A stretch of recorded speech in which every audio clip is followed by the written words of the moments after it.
Hi everybody, I hope you're having a great day. In this video, I'm going to be covering Anissa. She made her first appearance in Invincible, issue number 44, that was released in July of 2007. She's a powerful pure-blood Viltrumite female that stands 5 feet 11 inches tall and weighs 135 pounds, having gray eyes and short black hair. Now, being one of the last full-blooded Viltrumite females in the entire universe, she naturally possesses vast superhuman strength, speed, agility, durability, stamina, flight, healing factor, greatly decelerated aging, as well as dominant genetics over every other species. And therefore, despite her being slightly weaker than a fully grown Viltrumite male of similar age, being several thousand years old, her power levels still greatly outmatch those of any Earthborn heroes. With her also being a veteran warrior of the Viltrumite Empire, having very impressive hand-to-hand combat skills. Most of her weaknesses are just those shared by her fellow Viltrumites, which are a susceptibility to the bioengineered scourge virus, a severe allergy to the Klaxus plant, and having a potentially lethal susceptibility to certain extreme audible frequencies. And one additional thing that's noted about Anissa is that she suffers from an explosive personality disorder, being prone to extreme fits of anger if she's frustrated. Now, we first see Anissa when she was sent to Earth to scout out what preparations Invincible had taken to make sure the Viltrumite Empire could come in smoothly.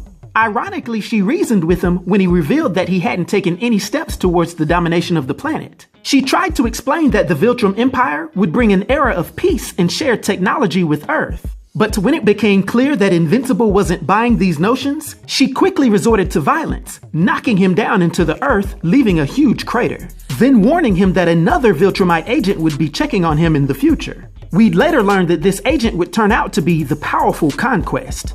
But as Anissa left the Earth, she would run into Alan the alien, who had recently been powered up due to a brutal encounter he had. She would attack him and take him to be confined on the Viltrumite ship, albeit without realizing that he was now powerful enough to easily take her, but he had thrown the fight just to get close to Omni-Man.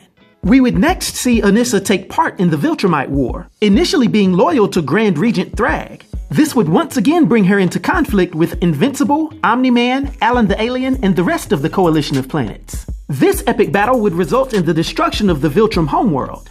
Yet, despite all of this loss, she would be among the Viltrumite warriors, including General Craig, Thula, and Lucan, that would turn on the powerful Thragg, almost killing him, when it was discovered that Thragg was concealing the fact that Omni-Man, aka Nolan Grayson, was the son of Argall, and therefore the true Grand Regent of the Viltrum Empire.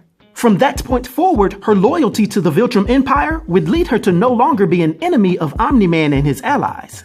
That being said, she would still run into some problems with his son Invincible. You see, Anissa and the last few remaining full-blood Viltrumites relocated to Earth, living among humans in secrecy, trying to assimilate themselves into Earth's culture to try to repopulate themselves. But unlike some of her male Viltrumite counterparts, she had a real grudge against human males, thinking that they weren't powerful enough for her to mate with. And this would lead her to try to slowly come on to Invincible, attempting to use human-like courtship habits. But after Invincible would repeatedly reject her advances, her fiery nature would come out, with her and Invincible battling all across the sky, before she charges him into the ground and forces herself on him. This would traumatize Invincible, and would naturally lead to some very awkward and aggressive confrontations between the two in the near future. However, several months after Invincible had left Earth, Anissa would give birth to his son, named Marky, aka Kid Invincible. And over the next few years, she would actually soften up a bit, and go on to marry a man named Scott Murphy, also having a daughter by him named Molly. She would go on to acknowledge that her husband helped her become a better person, with Anissa now being apologetic for what she did to Invincible, while also developing love for the Earth now. This attachment was noble, yet it would lead to her last stand, with the powerful Viltrumite giving her life defending Earth against an attack by Thragg's hybrid children. Now, for her powers and abilities, and her influence on the Image Comics, in particular Invincible Comics universe, for my 1 to 10 rating, I'll give Anissa a rating of 8, which is an unforgettable rating. I hope everyone enjoyed this video. I'll talk to you next time. Be sure to like, subscribe, and join the new Sage.